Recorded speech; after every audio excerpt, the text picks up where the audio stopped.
Baik, hari ini kami dari kelompok 2 ingin mempresentasikan project awal kami, yaitu adalah Fake News Detection using RNN. Nah, dari kelompok ini kami mempunyai 3 anggota, yaitu ada Robin Gibson, saya Hadiafin Awali, dan Muhammad Walid Fadilah. Nah, pada proyek ini bertujuan untuk mengembangkan model pembelajaran mesin menggunakan Recurrent Neural Network atau RNN untuk mendeteksi berita palsu dengan memanfaatkan kemampuan RNN dalam memproses data sekuensial dan menangkap konteks. Model ini akan menganalisis teks artikel, berita, dan mengklasifikasikannya sebagai palsu atau asli. Kenapa sih kami menggunakan RNN? Kami menggunakan RNN adalah untuk mendeteksi berita palsu efektif karena RNN mampu memproses data sekuensial dan menangkap konteks dalam teks.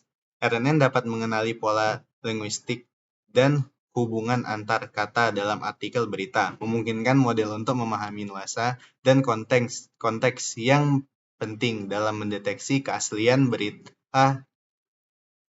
Selain itu, RNN memiliki kemampuan memori jangka panjang yang membantu mempertahankan informasi relevan dari bagian awal teks, yang sangat berguna dalam analisis teks panjang dan kompleks. Terus ada keunggulan dan kekurangannya. Keunggulannya adalah, ini kita perbesar biar jelas ya, pemrosesan urutan teks. RNN mampu menangkap konteks dan dependensi antar kata dalam teks berita. Nah, terus yang kedua ada memori jangka panjang, dia dapat menyimpan informasi penting untuk jangka waktu yang lama. Terus ada pengenalan pola. Dia ini dapat mengenali pola linguistik yang sering ditemukan dalam berita palsu tersebut. Terus ada fleksibilitas. Dia tuh bisa digunakan untuk berbagai jenis analisis teks yang membuatnya tuh menjadi alat yang serbaguna. Terus yang terakhir ada kemampuannya itu mengintegrasi teknik lain. Dia tuh dapat digabungkan dengan teknik NLP lain untuk meningkatkan akurasi dan performanya. Terus yang kekurangannya. Nah, vanishing gradient problem. Nah, RNN ini dapat mengalami masalah vanishing gradient yang menyulitkan pembaruan bobot jaringan. Terus biaya komputasinya yang tinggi. Nah, dia ini memerlukan banyak waktu dan sumber daya komputasi. Terus yang ketiga ada kesulitan dalam mengatasi dependensi jangka panjang. Nah, dia ini walaupun LSTM atau JRU lebih baik dalam menangani dependensi jangka panjang, mereka masih memiliki kesulitan dengan konteks yang sangat penting. Terus ada overfitting. Nah, RNN ini cenderung overfitting pada dataset pelatihan yang membuatnya mendapatkan performa yang buruk pada data baru. Terus yang terakhir ada kesulitan dalam penanganan data tidak seimbang. Nah, dataset berita palsu sering tidak seimbang membuat RNN kesulitan belajar mengenai berita palsu secara efektif.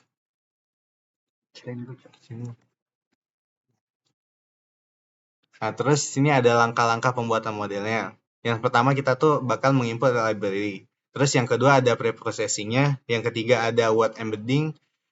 Terus yang keempat ada arsitektur RNN, yang kelima ada training dan testing, keenam ada evaluasi model, dan yang terakhir adalah prediksi dan. Oke.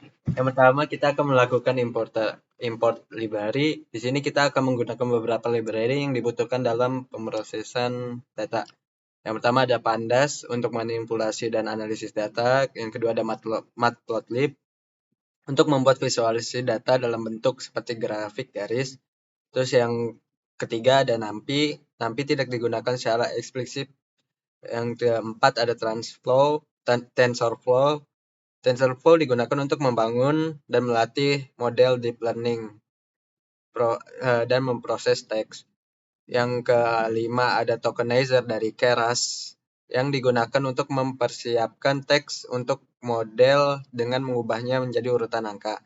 Yang keenam ada Regular Expression digunakan untuk memanipulasi teks dengan pola regek. Berikutnya ada SC Scikit-learning Digunakan untuk membagi data menjadi set pelatihan dan pengujian serta evaluasi model. Berikutnya ada Seaborn, digunakan untuk membuat visualisasi data statistik yang lebih estetis. Berikutnya ada kita melakukan pre-processing. Yang pertama kita bakal mengimport dataset. Di sini kita menggunakan dua dataset, yaitu fake DF sebagai data yang benar, data yang memberikan berita yang benar, yang palsu, yang real DF adalah sebagai data yang berisikan berita-berita asli. Berikutnya kita akan melalui proses cleaning data. Tahapan cleaning data dimulai dari pertama mengecek null values, apakah di data ada yang nilainya hilang pada setiap kolom, sehingga kita tahu bagaimana harus dibersihkan. Yang kedua, cek unique values di tiap subjek, tapi ini membagi distribusi data berdasarkan dua data frame. Terus kita bakal ngedrop data yang tidak ada hubungannya dengan fungsi deteksi. Berikutnya memberikan kelas 0 untuk data fake dan kelas 1 untuk berita asli. Yang kelima, kita melihat distribusi data hasil perbandingan fake dan real news. Berikutnya kita akan mengalami proses training dan testing. Data dibagi menjadi dua bagian, splitting data X train dan Y train untuk pelatihan, dan X test dan Y test untuk pengujian. Pada tahap ini, kita akan menyampaikan data teks, membagi, membersihkan, dan mengubah menjadi format yang dipahami oleh model pembelajaran mesin untuk analisis lebih lanjut. Berikutnya proses word embedding. Pada tahap ini, word embedding, kita akan mengconvert semua teks bentuk menjadi ke dalam bentuk numerikal agar bisa dipahami oleh model.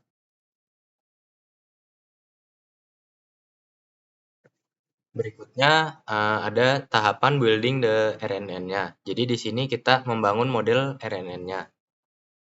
Tahapan pertama itu kita bisa mulai dengan embedding layer, yaitu mengubah kata-kata menjadi vektor numerik. Lalu bidirectional LSTM layers. Itu memproses teks dalam urutan dari kedua arah untuk memahami konteks lebih baik. Terus dense layer dengan ReLU. Itu memperkenalkan non-linearitas dan membantu model belajar pola yang kompleks. Lalu ada dropout layer yang mencegah overfitting, dan terakhir ada output layer yang menghasilkan prediksi akhirnya. Kami memilih model ini karena cocok untuk menangani teks dan tugas-tugas seperti klasifikasi teks, di mana kita ingin memprediksi satu nilai akhir. Nah, berikutnya kita akan mulai dengan training dan testing. Di sini model dikonfigurasi dengan fungsi loss binary cross entropy dan Adam optimizer, serta memantau akurasi. Callback early stopping digunakan untuk menghentikan pelatihan jika performa validasi tidak membaik setelah 2 epoch. Model dilatih selama 10 epoch dengan 10% data pelatihan sebagai validasi. Batch size-nya kami atur 30 dan data diacak setiap epoch untuk mencegah overfitting. Hasil pelatihannya dicatat dalam objek history untuk analisis lebih lanjut. Nah, berikut adalah hasil dari trainingnya. Bisa dilihat training loss dan validation loss-nya, dan juga training akurasinya. Lalu ada evaluate the testing set. Di sini ada 3 tahapan yang kami lakukan, yaitu prediksi, yaitu menggunakan model untuk membuat prediksi pada data pengujian. Berikutnya ada konversi, mengubah prediksi probabilitas menjadi kelas biner untuk evaluasi lebih lanjut. Lalu yang terakhir evaluasi. Kami menyiapkan prediksi untuk evaluasi performa model dengan menghitung metrik seperti akurasi, presisi, dan recall dibandingkan dengan label yang sebenarnya. Dengan demikian, bagian ini merupakan langkah penting dalam mengevaluasi seberapa baik model kita bekerja pada data yang belum pernah dilihat sebelumnya. Nah, ini ada hasil confusion matrix-nya. Confusion matrix ini menunjukkan jumlah prediksi yang benar dan salah untuk setiap kelas. Kode ini juga mengatur dan menampilkan matriks confusion matrix untuk mengevaluasi kinerja model pada set pengujian, memberikan visualisasi yang jelas tentang prediksi yang benar dan salah. Ini membantu dalam menganalisis dan meningkatkan model lebih lanjut.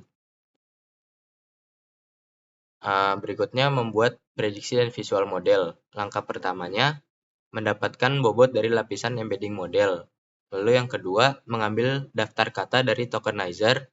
Dan yang ketiga menulis bobot embedding dan metadata ke file terpisah agar bisa digunakan untuk visualisasi menggunakan TensorFlow Embedding Projector. Dengan menulis bobot embedding, kita bisa menggunakan TensorFlow untuk memvisualisasikan bagaimana model mengorganisasikan kata-kata dalam ruang vektor berdimensi tinggi, yang membantu memahami representasi semantik yang dipelajari oleh model. Ini adalah hasil pada TensorFlow projectornya.